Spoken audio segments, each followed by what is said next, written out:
오늘 우리가 함께 살펴볼 본문은 한 교회를 담당하는 목회자로서 굉장히 부담스러운 말씀입니다. 왜냐하면은 예수님께서 이 본문에서 들어주신 손이 마르다가 아니라 마리아의 손이었기 때문입니다. 이 마르다는 예수님을 위해서 섬기는 헌신의 손길이었는데요.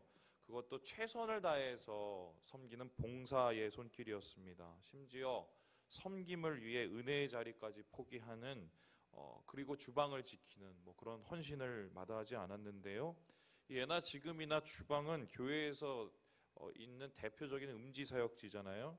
마르다는 최소한 예수님께 거친 요청을 하기 전까지는 자신의 자리에서 묵묵히 지키며 사역을 감당하는 그런 헌신자였습니다. 이 반면에 마리아는 굉장히 얄밉지요. 언니가 주방 일에 벅차서 허덕이고 있을 때 아랑곳하지 않고 조용히 예수님 발치에 있었습니다. 요즘으로 말하자면 열심히 예배는 드리는데 손에 물을 묻히기 싫어하는 얌체교 이렇게 얘기할까요? 지금 보아도 얄밉지만 당시의 상황을 알면은 더욱 그러한데요. 예수님 시대의 여성의 이 처우가 어느 정도였을까? 아이들보다는 조금 나은 존재, 정규 교육을 받을 수 없는 존재, 남자들이 있는 곳에 끼지 못하는 존재, 한마디로 부엌대기였어요. 하지만 이와 같은 상황 속에서도 이 마리아는 예수님 앞에 배움의 자리에 나아갑니다. 둘 중에 하나인데 미쳤거나 굉장히 배고팠거나. 그래서 이제 여성 신학자들은 이 마리아를 시대를 초월한 여성 해방가로 여기기도 하지요. 정상이 아니라는 말입니다. 그래서 마리아에 대한 이 마르다의 요구는 어떻게 보면 정당하지요. 놀고 있는 마리아, 빨리 와서 좀 도우라고 얘기 좀 해주세요. 이것은 당시 상황에서 당연한 얘기였습니다. 오히려 이에 대한 예수님의 대답이 비상식적이었죠. 내비둬라 라고 얘기하신 거예요. 이 상황을 현재로 끌어와 보면 이렇습니다. 이 부엌에서 열심히 봉사하던 땡땡 권사님이 담임 목사님한테 와서 이렇게 얘기를 합니다. 목사님 너무 힘들어요. 삐리리 집사님 불러서 와서 좀 설거지 좀 하라고 해주세요. 성경 공부한다고 주방은 일을 안 하고 저기 가 있습니다. 그때 담임 목사가 말합니다. 땡땡 권사야, 땡땡 권사야. 그 집사는 좋은 편을 택하였다. 내비둬라. 여러분 이 말을 들으면 어떠겠어요? 둘 중에 하나 할 거예요. 교회를 안 나오든지 주방 일을 그만두든지. 이 경제학 용어 중에 이 파레토의 법칙이라는 것이 있는데 이 20%의 법칙이라는 말이에요. 이게 무슨 소리냐? 한 사회가 이제 구성이 되는데 20%, 그러니까 10명 중 2명이 이 80%의 일을 다 하고 감당한다는 것입니다. 현장에 있는 목회자들은 이 교회에도 이 법칙이 적용된다고 하는데요. 전체 교인의 한 20% 정도가 80%의 교인을 섬기는 형국이 지금 한국교회의 현실이지요. 10명 중에 2명이 밥 짓고 교회 학교 교사하고 찬양대하고 안내서고 섬기고 있다는 소리인데, 그러다 보니 한 명이 여러 사역을 중첩해서 하는 경우가 많이 있습니다. 불쌍한 마르다들이죠. 한국교회는 특별히 이 불쌍한 마르다들이 많아요. 이러다가 너무 지쳐서 쓰러진 마르다도 많고요. 우리 교회를 제가 어제 말씀 준비하면서 세어봤는데 30%는 넘더라고요. 그런 의미에서는 좀 이렇게 건강하다고 할 수는 있겠지요. 이 같은 교회 현실 속에서 마리아가 아니라 마르다가 아니라 마리아의 손을 들어준다? 이거는 이런 말씀을 전하는 건 부담이 될 수밖에 없죠. 불쌍한 마르다들을 위로하고 칭찬해주기도 힘든데 질책하고 또 지적해야 하는 말씀이기 때문입니다. 사실 예수님도 마찬가지였는데요. 마르다는 예수님이 정말 사랑하시는 여제자였어요. 이에 대한 근거가 요한복음 11장에 나와 있는데요. 함께 5절의 말씀을 같이 한번 읽어보죠. 시작. 예수께서 본래 마르다와 그 동생 나사로를 사랑하시더니. 여러분 보세요. 마르다가 이 가족 중에 제일 처음이었어요. 그리고 심지어 그 동생이라고 칭하는 마리아는 이름조차 이게 언급되지 않습니다. 그만큼 마르다에 대한 관심이 깊었다는 것을 알게 되는데요. 마르다는 참 착한 사람이었어요. 예수님께 부탁했어요. 우리 오라버니가 아파요. 하지만 예수님 늦게 도착했어요. 그래서 나사로가 이미 죽었습니다. 섭섭하였을 것이 분명한데 그 감정을 이렇게 속으로 삼켜요. 그리고 예수님 앞에 오히려 정중한 말로 이 영접을 하지요. 이렇게 얘기를 합니다. 우리 21절, 22절 같이 읽어보죠. 시작. 마르다가 예수께 여짜오되 주께서 여기 계셨더라면 내 오라버니가 죽지 아니하였겠나이다.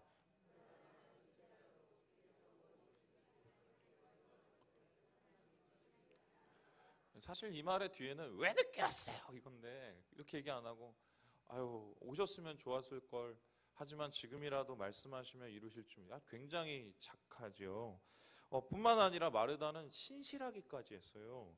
예수님께서 나사로의 부활을 얘기했을 때 주변 사람들이 다 비웃었습니다. 그런데 나사로의 이 동생이었던 마르다만이 부활 신앙을 고백을 했어요.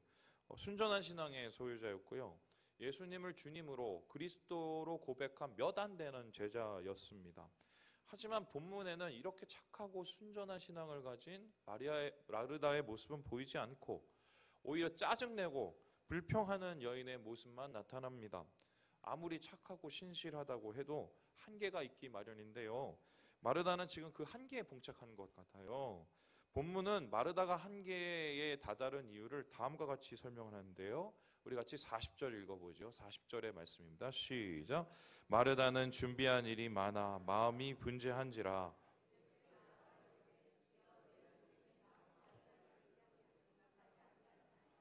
그를 명하사. 여기서 준비하는 일이라고 말하는 저 단어가 봉사라는 뜻이에요. 그러니까 봉사를 했다는 거고요. 그리고 마음이 분주했다는 저 표현이 뭐냐면은 쉽게 표현하면 이 과중한 짐에 끌려간다는 뜻이에요. 그러니까 지금 마르다는 일에 지쳐 있는 거지요. 과도한 업무 스트레스로 한계에 도달했습니다. 교회 섬기고 가정 섬기고 또 뭐 삼터에서 이웃들을 섬기다가 한마디로 몸도 지치고 마음도 지치게 된 것이지요. 짜증 올라오고 옆에서 놀고 있는 마리아가 보이게 됩니다. 갑자기 속에서 울컥하고 올라오지요. 그리고 예수님 앞에 소리칩니다. 쟤 좀 오라고 하세요, 예수님. 쟤 좀. 지금 이렇게 얘기를 하고 있는 거예요. 이 마르다의 불평한 요청에서 특별히 눈에 들어오는 구절이 있는데 바로 나 혼자 일하게 두는 것을 이라는 이 단어예요. 구약에는 이와 비슷한 말을 한 사람이 있는데 바로 엘리야 선지자였습니다. 우리 함께 열왕기상 19장 10절 말씀 읽어보죠. 시작. 그가 대답하되 내가 만군의 하나님 여호와께 열심히 유별하오니 이는 이스라엘 자손이 주의 언약을 버리고 주의 제단을 헐며 칼로 주의 선지자들을 죽였음이오며 오직 나만 남았거늘 그들이 내 생명을 찾아 빼앗으려 하나요. 여기 보세요. 엘리야가 자신의 현실을 뭐라고 표현하냐면 오직 나만 남았거늘, 이 말과 나 혼자 일하게 두는 것이란 말하고 지금 다 있죠. 맞닿아 있죠. 그 이유는 간단합니다. 엘리야도 지치고 마르다도 지쳐있기 때문이죠. 마르다는 아무도 돕지 않는 이 주방일 때문에 지쳤고 엘리야는 아무도 함께하지 않는 바알과의 싸움에 지쳐 있었던 것입니다. 그리고 이 신실하고 충성된 하나님의 사람들 둘 다 한계에 봉착했을 때 그들에게 찾아온 게 뭐냐?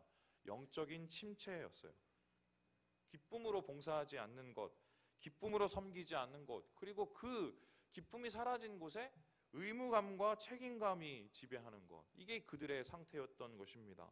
심지어 이들은 매우 화가 나 있는데요. 사실은 마리아에게 화난 것도 아니고 이스라엘 백성들에게 화난 것도 아니고 이들의 분노는 하나님을 향해 있지요. 그만큼 통제가 안 되는 마음의 상태였다는 것입니다. 여러분, 영적 침체가 무엇일까요? 신앙적으로 이 답보 상태를 뜻합니다. 성장이 멈춘 거지요. 무기력한 신앙. 특별히 존 파이퍼 목사님은 영적 침체를 극복하라는 책에서 이 영적 침체를 가리켜 뭐라고 하냐? 기쁨과 감사가 사라진 신앙 상태라고 얘기를 합니다. 기쁨과 감사가 사라진 곳에 의무감과 그리고 불평이 자리 잡게 된다는 뜻인데, 영적 침체 좋아하는 교인들이 있나요? 그럼에도 불구하고 우리는 생각보다 자주 이 침체에 빠지게 됩니다. 기쁨 사라지고 소망이 희미해지고 현실의 피로감은 밀려오고 때로는 다 그만두고 싶어요. 하기가 싫은 거죠. 그리고 어떨 때는 막 도망가고 싶은 마음도 있어요. 그런데 우리는 압니다. 이 상태가 우리의 영혼에 별로 좋을 것이 없다는 걸 알지요. 근데 안타까운 건 아는데 벗어나기가 되게 힘들다는 거예요. 이 마틴 로이드 존스 목사님은 영적 침체라는 책에서 이 침체의 원인을 세 가지로 얘기를 했는데요. 기질적인 원인, 또 신체적인 원인, 영적인 원인에서 찾고 있습니다. 기질이라고 하면은 뭐 우울한 성격들 혹은 내성적인 성격들이 오히려 더 노출이 쉽고요. 그 신체적이라고 하면은 뭐 피로가 과중할 때, 뭐 병이 찾아올 때 더 침체에 빠지기 쉽고, 영적이라고 하면 사단이 이를 가만두지 않고 공격한다는 뜻이지요. 내성적이고 부정적인 사고에 좀 치우치신 분들이 과도한 일에 시달릴 때 사단의 공격받기 쉽다는 소리입니다. 마르다의 경우에 과도한 봉사, 과도한 업무가 원인이 되었던 것 같은데요. 지친 몸에 지친 마음이 생기고 분노가 변해버린 거죠. 그래도 일을 멈출 수가 없습니다. 뭐 주변에 사람들 보이고 해왔던 거니까, 내가 놓으면은 할 사람이 없으니까. 그러니까 기쁨이 없어요. 그리고 불평만 남게 되는, 마음이 힘들어지는 봉사가 되게 되는 거죠. 하지만 이제 질문을 해봅니다. 정말 그렇게 힘들었다면, 정말 그렇게 과중했다면 그만두면 되잖아요. 그냥 잠시 일 멈춰놓고 좀 쉬면은, 그러면은 침체에서 벗어날 수 있을까? 여러분 잘 아시지요? 일단 이 침체에 한번 빠지게 되면요, 쉬어도 회복이 잘 안 돼요. 이게 제가 장담할 수 있어요. 여행 가고 친구 만나고 맛있는 거 많이 먹고 뭐 옷을 아무리 많이 사도 그때뿐이더라고요. 그때뿐이더라고요. 그 이유는 뭘까? 우리가 영적 침체를 쉽게 탐출하지 못하는 이유, 쉬어도 해결되지 않은 침체의 이유가 뭘까? 본문에서 예수님은 마르다에게 이렇게 말씀하고 계십니다. 우리 42절의 말씀을 같이 한번 읽어보죠. 시작. 몇 가지만 하든지 혹은 한 가지만이라도 족하니라.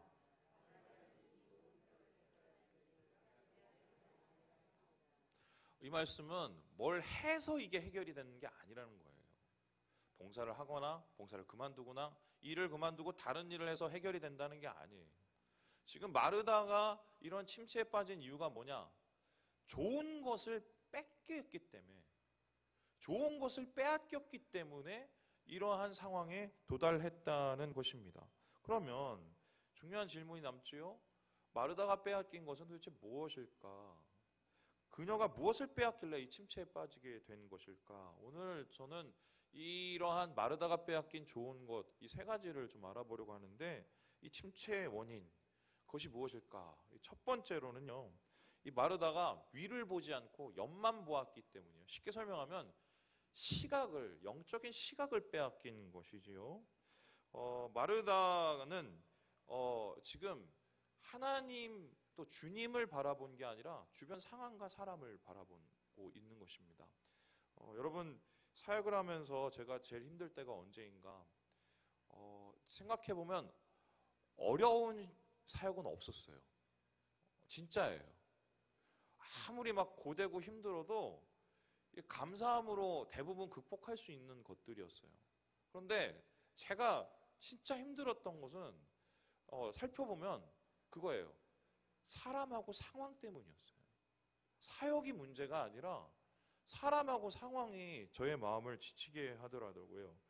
최선을 다해도 별로 바뀌지 않는 상황, 오히려 더 무례해지는 사람들, 뭐 그것이 저를 지치게 했습니다. 좀 더 뭐 유치한 얘기를 해보자면, 이렇게 막 헌신을 하고 이렇게 열심히 섬기면 하나님이 뭐 좋은 거 주실 줄 알았는데 좋은 일도 잘 일어나지 않으면 실망이 오지요. 그리고 마음속에서 이렇게 낭망하게 되는 거예요.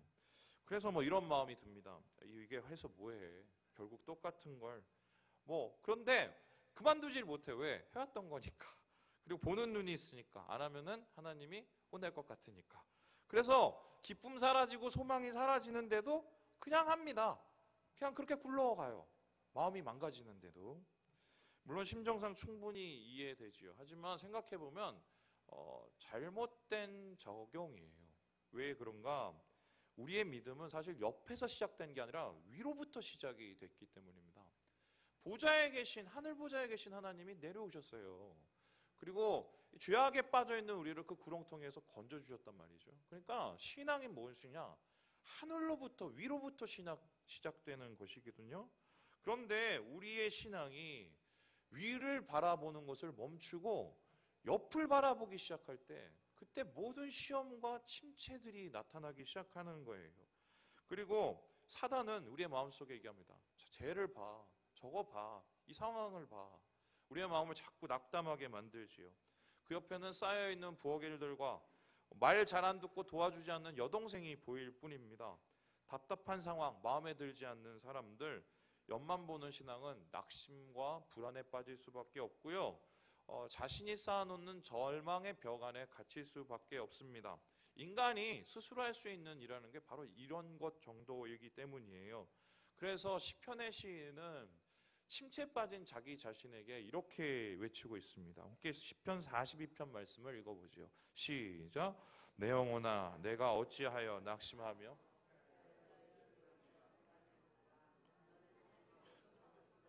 그가 나타나 도우심으로 말미암아 내가 여전히 찬송하리로다. 시인이 말합니다. 내 영혼아 옆 그만 봐. 위를 봐. 위를 봐. 눈을 들어서.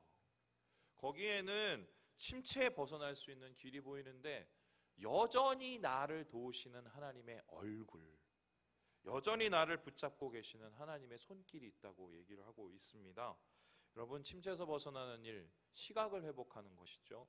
옆을 바라보는 시각을 그만두고 위를 바라보는 시각을 회복할 때 우리는 다시 기뻐할 이유를 찾게 된다. 이것이 본문에서 찾게 되는 첫 번째의 침체에 대한 이야기입니다. 두 번째, 본문에서 찾게 되는 이 침체의 원인은 무엇인가?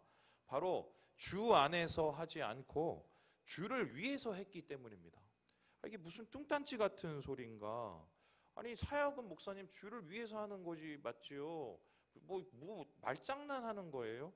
여러분, 근데 이게 굉장히 비슷한 것 같지만 달라요. 사실 이 마르다가 진짜 잃어버린 것은 뭐냐면 사역의 동기였어요. 동기. 물론 주를 위해서 봉사하는 건 맞고요. 또 주를 위해서 헌신하는 건 맞지만 때때로는요. 내가 주님 위해서 뭔가를 한다고 하는데 사실 하나님과 관계없는 일을 할 때가 있어요, 없어요? 있어요. 한번 살펴볼까요? 우리 마태복음 16장 말씀입니다. 같이 읽어보죠. 시작. 베드로가 예수를 붙들고 항변하여 이르되 주여 그리 마옵소서. 이 일이 결코 주께 미치지 아니하리이다. 예수께서 돌이키시며 베드로에게 이르시되 사탄아 내 뒤로 물러가라. 너는 나를 넘어지게 하는 자로다. 내가 하나님의 일을 생각하지 아니하고 도리어 사람의 일을 생각하는도다 하시고. 여러분, 베드로 충성된 제자입니다. 예수님이 붙잡혀 갔을 때 유일하게 이 병정에 대들었던 사람이 이 베드로였어요. 그런데 그 베드로를 지금 예수님 뭐라고 그러냐? 사탄아! 이렇게 얘기했어요. 왜냐? 하나님의 일을 가로막는다. 그런데 베드로는 하나님의 일을 가로막으려고 하지 않았어요. 무엇을 했냐? 자기가 사랑하는 예수님이 뭐 붙잡혀서 죽는다고 얘기를 하니까 제가 절대로 이렇게 놔둘 수 없습니다. 제가 예수님 위하는데요. 제가 예수님 사랑하는데요. 자기의 마음속에 주님을 위해서 할 일을 말했을 뿐이에요. 그런데 그 일이 바로 주님과 다른 일이었고 주님의 뜻과 다른 생각이었다는 게 문제였다는 것이죠. 이러한 일, 주님을 위해서 하는데 주님과 상관없는 일을 하는 것은 교회 역사에도 많이 있어요. 대표적인 경우가 십자군 전쟁인데요. 여러분, 이 그림을 보시면 이 십자군의 예루살렘 전쟁이 나오는데 이들이 예루살렘 성전에서 자그마치 14만 명을 학살을 합니다. 그것도 이슬람교도만 학살을 한 게 아니라 유대인들까지 예루살렘을 아예 있는 주민을 아예 싹쓸이 해버려요. 근데 이 잔혹한 전쟁이 어떻게 시작됐느냐? 주님을 위해서 시작을 했어요. 성지를 탈환하고 무슬림 혼내준다고 얘기해서 10여 차례나 모여서 전쟁을 시작을 했거든요. 근데 결론적으로 그들이 한 것은 무엇이냐?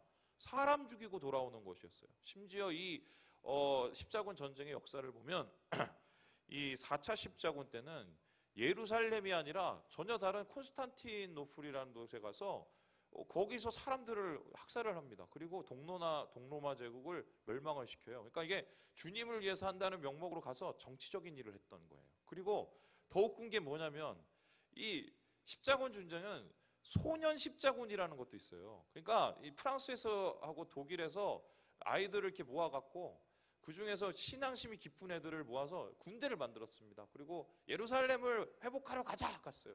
그리고 애들이 다 배에 탔어요. 그런데 도착한 곳이 어디냐? 예루살렘이 아니었어요. 알렉산드리아의 이상한 곳에 가서 다 노예로 팔려갔어요.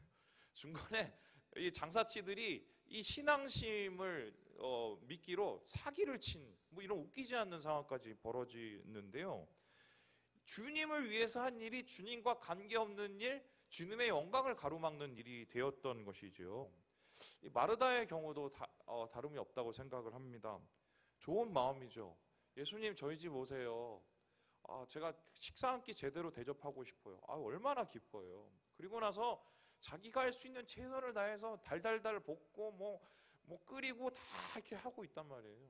그런데 정작 여러분 생각을 해보세요. 예수님이 원하시는 게 상다리 부러지는 잔치상 원하셨을까요? 지금 사실 예수님은 마르다의 집을 방문한 것은 신방 간 거예요. 신방의 목적이 뭡니까? 신방은 대접받으러 가는 게 아니라 교제를 하러 가는 거예요. 마음을 돌아보러 가는 거거든요. 그러니까 주님 안에서 이 마르다를 돌아보고 또 서로 교제하고 마음을 나누고 은혜를 나누는 것이 이 목적인데, 지금 이 마르다는 정말 주님 앞에 잘하고 싶은 그 마음이 앞서서 어떻게 보면 진짜 이 주님과의 만남의 이유를 상실해버리는 뭐 그런 상황인 거죠. 여러분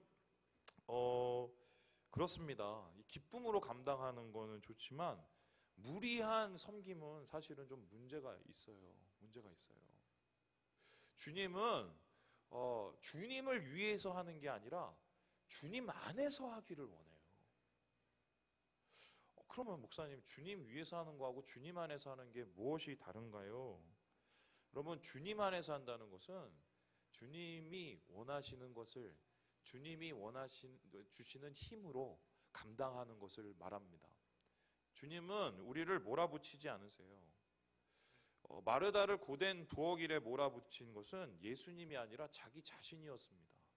그렇다면 주님의 일을 하다가, 주님을 위해서 하다가 일을 잘못하면요, 나중에 어떻게 되느냐?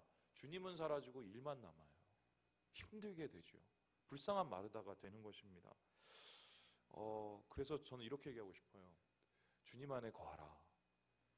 요한복음 15장에서 예수님 말씀하셨어요. 너희는 가지다. 나는 포도나무다. 그러면 가지가 열매를 맺으려면 어떻게 해야 되니? 스스로 열매를 못 맺는데 포도나무에 붙어서 영양분도 빨아들이고 물도 빨아들이고 그래야 뭐 열매를 맺는 거 아니에요. 그렇다면은 주님 안에서 주님의 힘으로 주님의 뜻 가운데 살아가는 삶, 섬기는 삶, 이루는 삶 좀 느릴 수 있죠. 더딜 수 있죠. 부족하고 모자랄 수 있어요. 상관없는 거예요. 왜냐하면은 주님 안에 있기 때문에. 주님이 원하시는 것은 주를 위해서 하는 게 아니라 주님 안에서 하는 것을 원하시기 때문입니다. 하나님은 우리가 하나님 안에서 모든 것 감당하기 원하시고 우리가 감당할 수 있는 힘을 얻음을 통해서 이 모든 일들을 행하기를 원하신다. 이것이 바로 이 말씀 속에서 찾게 되는 침체에 대한 두 번째 이야기, 바로 주님을 위해서가 아닌 주님 안에서 행하라 라는 것입니다. 마지막으로 오늘 말씀에서 찾게 되는 이 마르다의 영적 침체의 원인이 뭔가, 우리 같이 세 번째를 같이 읽어볼까요? 시작. 주님의 발치에서 멀어졌기 때문에. 주님의 발치에서 멀어졌기 때문이라. 그가 잃어버린 게 뭐다?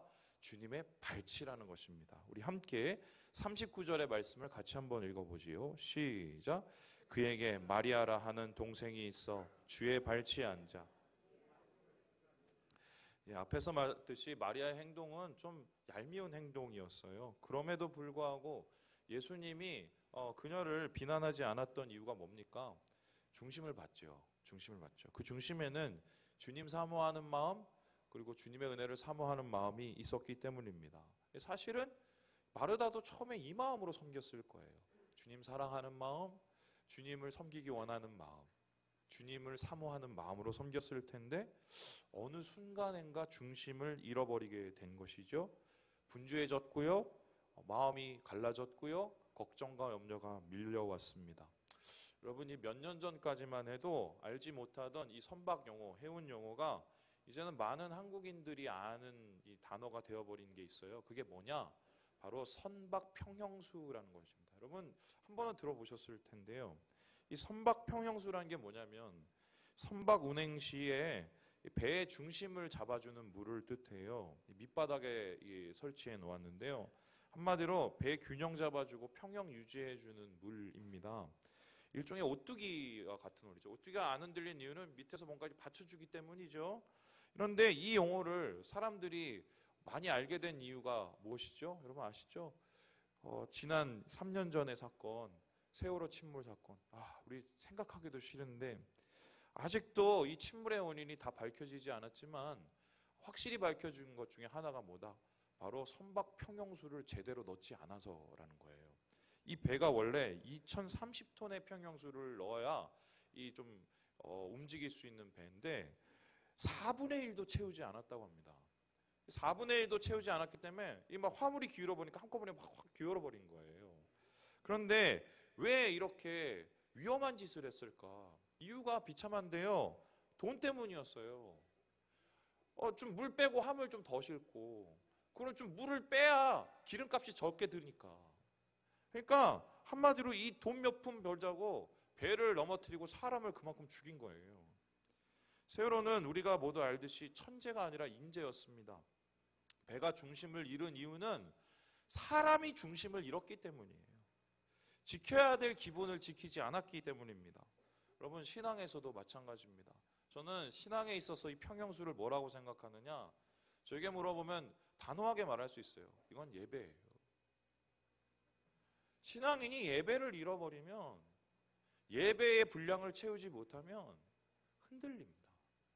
주변에 있는 환경과 옆에 있는 상황들이 우리를 무너뜨리게 할 때 예배의 중심이 있으면 잠시 흔들려도 다시 복원될 수 있어요. 하지만 우리 안에 예배가, 예배의 심령이, 예배의 중심이 무너지게 되면은 흔들리면 곧 넘어지게 될 수밖에 없다는 것입니다. 여러분 믿음의 평형수를 채워야 됩니다. 여러분 솔직히 한번 우리 생각해 보자고요. 삶이 바빠지면 제일 먼저 생각하는 게 뭔가요? 기도하는 일, 예배하는 일, 주님과의 시간을 보내는 일이지요. 주님의 발치에 머무는 일입니다. 영적으로 공급받는 것을 포기하면서 무언가를 이루고 하는 강력한 유혹이 우리의 삶 속에 있어요. 그런데 그것을 이겨내는 게, 그게 침체에서 벗어나는 길인 것이죠. 여러분 신앙의 시작은 예배고 마지막도 예배입니다. 우리가 교회에서 하는 모든 일들 예배를 위한 것입니다. 예배당 우리가 보수했죠? 왜 우리가 이거 보수했어요? 비를 피하려고 보수했어요? 눈을 피하려고 보수했어요? 물론 그렇긴 하죠. 예배 잘 드리려고 보수했어요. 우리가 교회에서 찬양을 준비하는 것, 왜 우리 찬양대 찬양을 준비합니까? 뭔가 멋있는 찬양으로 사람들에게 감탄을 받기 위해서? 아니지요. 예배 잘 드리기 위해서 그러는 거예요. 여러분 우리가 밥을 하는 이유, 주방 일을 하고 청소를 하는 이유, 이유가 뭐예요? 원인은, 목표는 한 가지예요. 결과적으로 뭐예요? 예배 잘 드리기 위해서, 하나님 앞에 예배의 평형수를 채우기 위해서란 말이죠. 저에게 유혹이 있어요. 어떤 유혹인지 아세요? 이번에는 아주 설교를 기가 막히게 해야지. 막 그런 유혹이 있어요. 그리고 올해는 아주 그냥 우리 교회를 부흥을 엄청 시켜야지. 그럼 목회자라면 뭐예요? 설교자라면 뭐예요? 설교를 잘해야 되는 이유가 뭐예요? 예배 잘 드리기 위해서예요. 목회를 잘하고 우리가 부흥을 해야 되는 이유가 뭐예요? 성도를 섬기고 주님 앞에 예배 잘 드리기 위해서예요. 근데 우리는 자꾸 목적과 수단을 자꾸 바꾸는 이 세상의 유혹과 시험을 당합니다. 그리고 어느샌가 착각을 해요. 난 이게 맞다고 생각하는데, 이게 주님 위해서 하는 거라고 생각하는데, 나중에 보면 그것은 주님 안에 거하지도 않고 예배와 동떨어진 일을 하고 있는 경우가 많이 있다는 거예요. 여러분 하나님을 예배하는 이유가 무엇입니까? 임재 때문이에요. 주님의 임재에 있어야 우리의 영혼이 삽니다. 그 임재 가운데 나아가야, 지성소 가운데 나아가야 우리의 영혼이 새로워질 수 있어요. 여러분 저는 단언할 수 있어요. 예배의 중심을 잃어버리면 다 잃어버려요. 예배의 감격을 잃어버린 것만큼 비참한 게 없어요. 자리에 앉아 있는데 찬송을 하는데 말씀을 준비하는데 말씀을 듣는데 감격이 없어요. 이거만큼 비참한 게 어디 있어요? 그러면 우리는 어디에서 힘을 얻어요? 어디에 가서 우리는 세상을 이길 힘을 얻겠어요? 주님이 찾으시는 것은 예배 행위가 아니라 예배자입니다. 신앙의 힘은 바로 거기로부터 나오고요. 보이지 않는 일을 함으로써 보이는 일을 감당하는 것이 바로 예배입니다. 여러분, 기쁨이 잃어가고 있나요? 감사가 사라져 가고 있습니까? 사역을 그만두고 하기도 싫고, 이 가족 섬기는 것도 이게 언제까지 내가 예수 믿는다는 이유로 말이죠. 예? 이렇게 막 힘들고 괴롭고. 여러분, 예수님께서 불쌍히 여기세요. 오늘 예수님 말하세요. 마르다야, 마르다야, 내 발치를 다시 머물러라. 네가 어디에 있든 무엇을 하든 너의 마음이 이 주님의 발치에 있는 것을 잊지 말아라. 예배를 통해서 주님의 감격을 누리는 것을 잊지 말아라. 이렇게 주님이 우리에게 말씀하고 계시는 것입니다. 대강절 마지막 날입니다. 이제 다음 주면 이제 주님이 오신 성탄절이에요.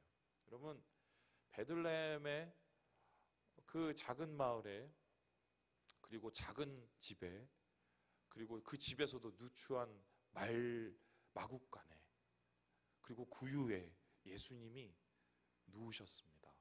그런데 그 베들레헴의 한 마을의 작은 그 구유는 결코 누추한 것이 아니었어요. 왠지 아세요?